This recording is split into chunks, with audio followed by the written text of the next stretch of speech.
Hello, আমি আরাধ্যা। এই লুকটা তো আশা করি তোমরা সবাই দেখে ফেলেছো, আর এই লুকটা আমার ভীষণ পছন্দ হচ্ছে, তাই ভাবলাম তোমাদের সাথে একটা টিউটোরিয়াল শেয়ার করি।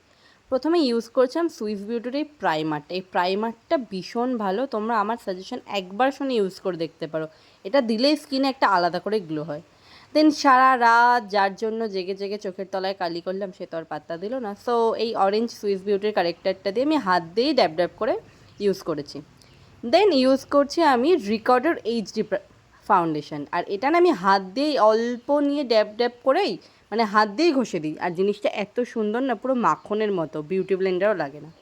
তারপর G7-এর এই ব্লাশারটা ভাই এত ভালো, মানে একটুখানি দিলেই কি সুন্দর একটা গ্লো আসে। আর এটাকেই না আমি চোখের ওপরে একদম আইশ্যাডোর মতো কাজ করিয়ে দিই, আর যখন একটা হালকা পাতলা সাজ থাকে তোমরা দেখলে বুঝবে জিনিসটা ঠিক কতটা সুন্দর। দেন ইনসাইটের এই পাউডারটা কিনেছিলাম, এটা কম্প্যাক্ট, শুধু এটার প্যাকেজিং না, এটার কাজটাও ভীষণ সুন্দর, খুব সুন্দর মেকআপটাকে লক করে। দেন লাস্ট ইউজ করছি এই হাইলাইটারটা আমি কোথা থেকে কিনেছি আমার মনে নেই, বাট খুব সুন্দর একটা ন্যাচারাল গ্লো দেয়, কোনো উগ্রনেস এটার মধ্যে থাকে না। আর লাস্ট আমি ইউজ করছি ফেসেস ক্যানাডার একটা মেকআপ ফিক্সার, এটা আমি পেয়েছিলাম গিফটে, পার্পল থেকে অনেক কিছু অর্ডার করেছিলাম, সেখান থেকে এটা গিফট করেছিল, এটা ভীষণ ভালো একটা প্রোডাক্ট।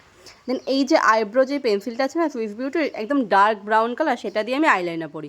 ব্ল্যাক আইলাইনার খুব একটা আমি পরি না, আমার মনে হয় আমার স্কিন টোনে খুব একটা যায় না, তো এই আইলাইনারটাই পরে নিয়েছি। আর লাস্ট ইউজ করছি সুইস বিউটির একটা মাস্কারা, মানে প্রায় বলতে পারো আমি অর্ধেক মেকআপ সুইস বিউটি দিয়েই করে ফেলেছি। দেন লাস্ট ইউজ করছি আমি লিপস্টিক, দুটোই একটা নর্মাল দোকান থেকে কিনে, আমি জানি না, লিঙ্ক চেয়েও না।